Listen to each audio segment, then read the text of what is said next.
Welcome back to the Department of VGM Licensing. How may I help you? I'd like to license one cover of literally any song that's not licensable. No, thanks. Wait, no, that's not what I'm supposed to say.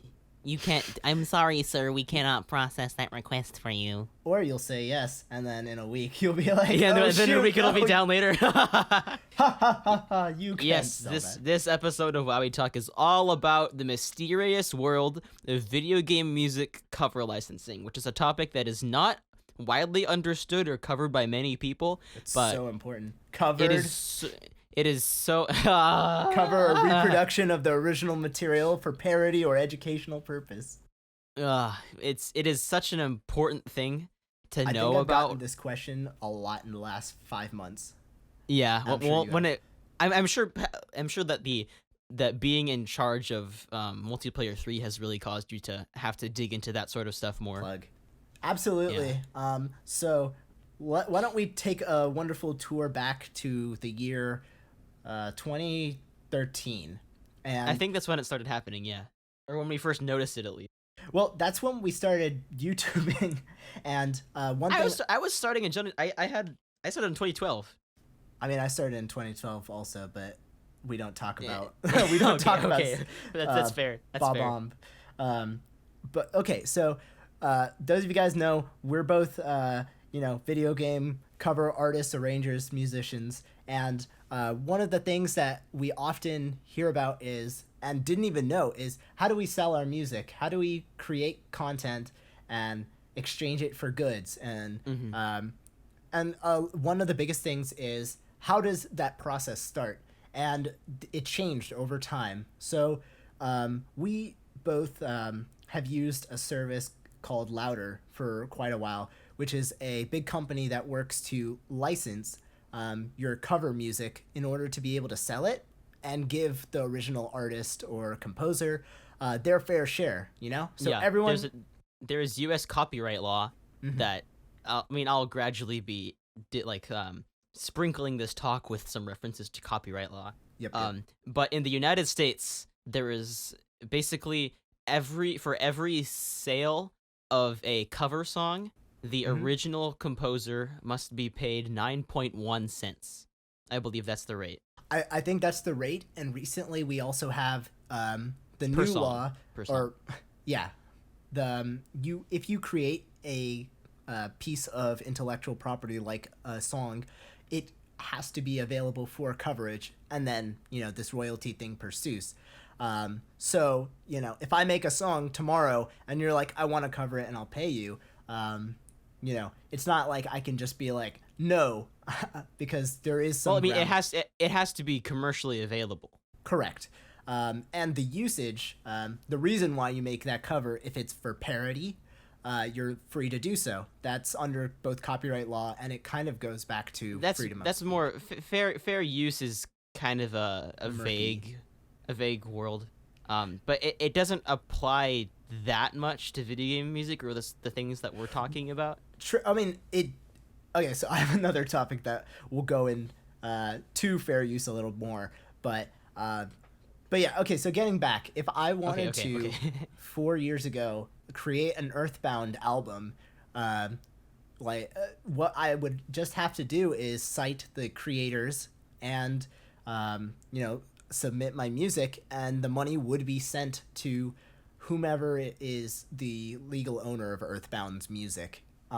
The way video games were made in the 1980s and 90s, especially, the size of the team was such that, most likely the big boy company, Nintendo or whoever's publishing this game, would probably retain rights to it. So if I go and write my own soundtrack, I don't necessarily get to go on Bandcamp and sell it, but some people do. That's just, that's just... It depends. That's the unique to whatever agreement that you go with whenever you right. agree to compose for a game. Case to case, almost. Yes. But what's important to mention here is back then, for whatever reason, certain companies were not bothered or taking action against people, doing this legal American process of covering music. So that's why, for whatever lucky stars, I still have music on, iTunes, Spotify, whatever, that is from Nintendo games or Japanese composers.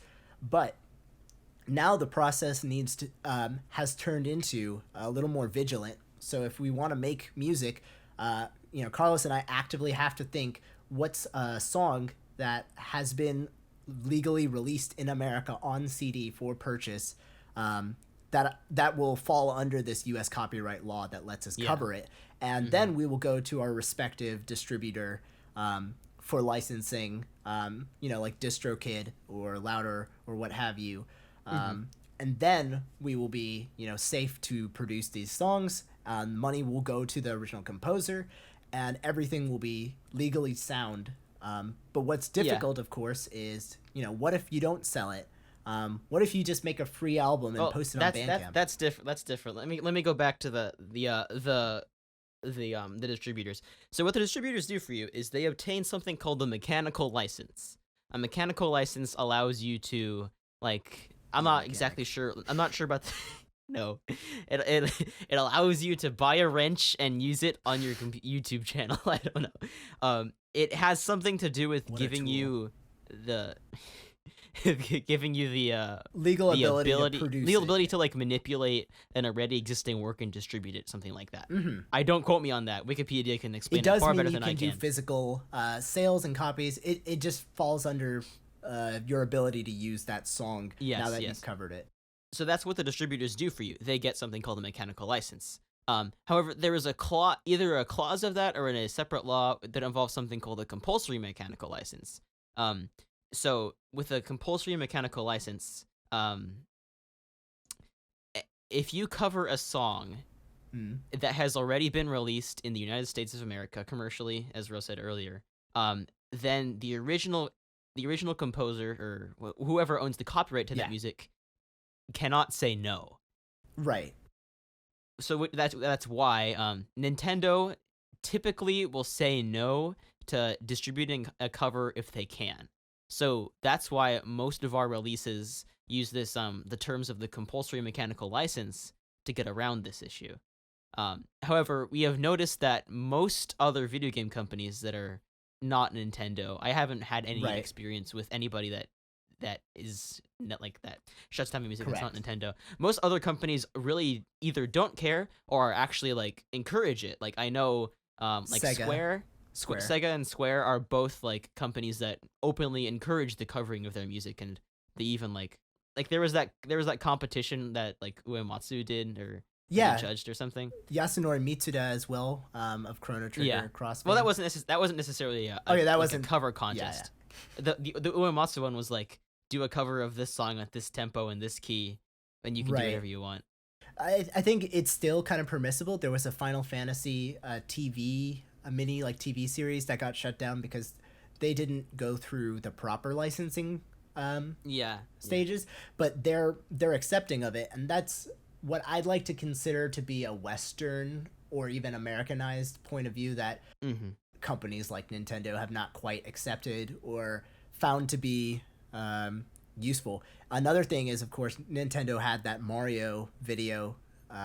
There's so much being taken down by Nintendo. Like right now, Pokemon Uranium. Oh really? My god, is Uranium being taken down? Pokemon Uranium was already taken down. No, I was gonna play that. You can still play it if you really want to. Just find it. But Nintendo is known for taking down other fan projects as well, including Pokemon Uranium, that Unity version of Super Mario 64. Yep, there was also a Blender one. Okay, the Metroid one I think was indirectly, but they've stated they weren't contacted by Nintendo.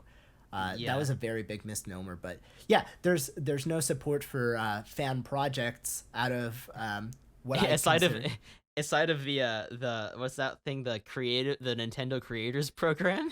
The Nintendo's Creators Program, which is disgusting. It's a Let's Play program that basically consumes, I believe, a fairly significant portion of monetization views exchange for letting you like 40% after. It's like 30% after YouTube's 40%. And in the scheme of things, speaking as an American, being a YouTuber does not make you a lot of money out of the box. So they're basically trying to take you away what could be very well a very large amount of your income. That program doesn't really apply to us that much, but still, it's not it's not a good program. See, I dream of the day where they'll have that program, but not me a program. Either they'll be cool with it, or I mean, I don't mind giving like 10% of like 5 cents to Nintendo in exchange for 100% safety in creating these videos. I would be so down for that. I would wear a Nintendo shirt. I mean, I already do. But you get the point. But this antiquated approach to fan project support is very hurtful. And again, like Bethesda, a company that I'm very fond of for the Elder Scrolls series and Fallout, they had on E3 several of our friends like Ubaldo B, String Player Gamer, Jackson Perotti, and all these other cover artists. And they asked me, but mine was for Oblivion, so I guess they didn't play it. Still salty. Sad. I was gonna be on E3, dude. But yeah, there's this absolute acceptance and love of fan projects which clearly don't have any of the scale to compete financially with their own products. Like, and that's not what we're trying to do. And it even helps them. Like, I've picked up games because I've seen covers for them. Yes, like easily. it is a I like Phoenix Wright. Most Chrono of us Trigger, view it as a Undertale. win-win situation for like the companies. True. And I mean, we're not mathematicians or financial people per se. True. I mean, I've taken Calc 3, so come at me. You want to derive the rate at which the money enters Nintendo depending on the number of fan projects, the number of fan projects that shut down in a given month. I mean, if that's what it would take to convince it. But anyway, until there's like some very formalized action to be done to where we will be able to do this, our best hope is basically whenever we can see a US release of said music. So for example, the Legend of Zelda 25th anniversary CD performed by Live Orchestra is a US released album and will allow people to cover several tracks from Ocarina of Time, Majora's Mask, Twilight Princess, Wind Waker, and the original. So there are means to cover these slightly uncoverable songs. But doesn't the 3DS version have like an OST release? So I don't think they're purchasable, but they have a lot of pre-orders. So this may fall into the murky category again, because video game music doesn't get to become real music, so to speak. Dang. Without these things. And that's what happens with retro games, you know? Like, at that point, it was just an asset to a video game, electronic entertainment product or something. I'm sure in like 1980s, they just considered everything like an arcade machine until like way later. But yeah, it's regarded as a different like form of something. We've covered what advice, I guess, in that case we would give to people who are like, I want to make an album from video game songs, just like you. But there's also the issue of free downloads, though. Yes, and that one's not very widely known at all. So the mechanical, what I said earlier about the mechanical license is that with every like download or sale, you have to give 9.1 cents to the composer per song. So like if you're doing a medley, you would have to pay that royalty fee multiplied by the number of songs that are in said medley, because each of them requires their own separate mechanical license. Correct. That is true. It's not even like about the cost of how much you put it at that point. It's just you gave someone essentially their product, or like something where they needed their percentage. Nothing is free, so to speak. But so with free downloads, here's the thing. Mechanical licenses are still required, or legally should be required, for free downloads. It is like selling your music is one thing, but it is giving away your music for free is still technically distributing it. Right. So therefore, unlicensed MP3 downloads are like, was the word? How do we say liable? this to where we can still have careers, Carlos? They're not safe. Yes. A YouTube user, Rashad EB, he used to host many of his downloads on Mega Upload, I believe. Yes. And I think his account got shut down. Mega Upload's the fastest to shut down. I'm not 100% if it's because of that reason. Fire. Oh, well, I mean... Yeah. Oh, Mediafire, like something happened to me. They can automatically detect in your names and metadata if it matches with a copyrighted entity. Oh, really? And that's why I don't use Mediafire anymore. I use personal like Google Drive with like one public folder. But yeah, it'll happen, and that's why it's kind of unsafe. And for those of you guys who might be like maybe our younger audience and doesn't have the disposable income to purchase our music, that's basically why in the past 4 years I think we've all moved to selling more music than... Yeah, like I would still be giving away my music as free MP3s if I could. Yeah, if I could with like a clean mind and knowledge that the link would still be there by tomorrow. But there's just such a gray area, and that the fact that the law hasn't really caught up to current technology. And I mean, you know, our music's on Spotify, which is, for all intents and purposes, free. Hey, listening to it on YouTube really helps us too. Like the more you play through a song, like for its full duration, the better it does for our channel, basically. Right. Listening, leaving comments. I have a feeling comments are played into some sort of... Oh yeah.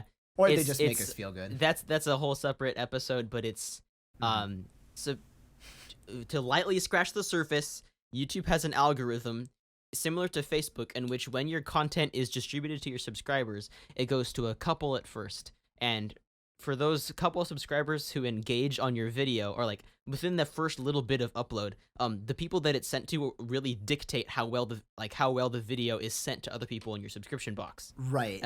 If they comment and if they interact with the video, they add it to a playlist, that increases either the chances or like the way that your video is displayed to your other subscribers. Right. So, I mean, all these methods are perfectly as good. And, you know, like I've seen on our friend 16 and Mono's channel as well, he deals a lot with like people surprised by him not being able to offer the downloads or putting his music on louder for sale as a means of safely distributing. But the real point here is, you know, nothing is really free, even if it just spent time. And making like fan community albums in our subreddit, we do keep in mind what kind of composers are, you know, actively encouraging this kind of distribution versus those who are afraid of, you know, or just don't want it for whatever. Which is most likely why you won't see any Kirby albums in the future or anything like that. Sadly. Yeah, that would be they're dope. Just if you are a VGM artist and you are looking for, if you were thinking about doing an album of something and you're thinking, I want to cover the song, but I don't know if it has US commercial release, there is a handy website for you. It is called vgmdb.net, one of my most frequented websites ever, besides Facebook Messenger. It has a database of almost like a bunch of video game soundtracks. It even has cover albums. Cover albums, like material on there. Yeah, Live at Grillby's is on there. Termination is on there. Like it has a database of stuff you can look. That too. A database of OSTs you can look through, and by searching for the game that is host to the song you're covering, with some digging, you'll be able to find out if that game has a commercial release in the United States. It'll say a price in US dollars. I've probably answered this like 6,000 times around up there on how to use this website. Yeah, we'll do a tutorial someday on your channel. On my channel on how to use the website to look at it. Yeah. I mean, people need to know. But yes, look at iTunes or Amazon if you really want to be thorough. If you can buy the album, and if it's an American company especially, you're usually in good graces for new games like, you know, Elder Scrolls. Hint. A reminder that typically this sort of thing applies mainly to Nintendo. Even though you technically should have to have, well, actually no. It's something with a lot, but like I would really only bother looking up to see if your game has a commercial release if it's Nintendo. If it's not Nintendo, and it's as long as it's not. If it came out after like 2000, especially like. Yeah, if it's not some company that I've never heard of that doesn't like covers, then you're probably okay. Just if it's Nintendo, then check it. Absolutely, and as like heartbreaking as that is, you know, at some point you'll just have to make kind of the same conscious decision that we both make when it comes to like choosing what goes on our channel next, because if it's something licensable and appreciated by the original maker and our viewers and ourselves, then then that's good. Pick that one, not the one that's not going to be licensable. I actually had plans for a Nintendo related album that, I had like 7 or 8 songs pretty well drafted, just would need like a makeover, and I don't think it's going to happen for a while because of just the nature of copyright. Because you don't have the makeup kit necessary. Yeah, but it's just something to keep in mind, and as we like move into like the business of music making, or like physicals for things like GameLark or Materia Collective or ourselves, like one of these big things to consider is acquiring mechanical licenses, which honestly for a 10-track album we would be spotting like $100 to $150 for the license, not for the physical CD printing, for the license. So yeah, it becomes a little bit of a investment depending on the size of audience. And if I were to make an original, it becomes much easier. Originals are easier, but they don't get the same traction that a cover does. They will get I would get probably close to like 5% of viewership, not even. Yeah, it's just not the same. It's There's not no prior association, not as much reason to click on that link and watch the video. Right. At that point, I think the best I plan to do is start originals if I hit like, I don't know, like 20K or something. 20K when I'll be big someday. I'm gonna hit you. You heard it first. Does that cover all you really had to say about licensing? That covers all the licensing. That one cover. I'm going to kill you.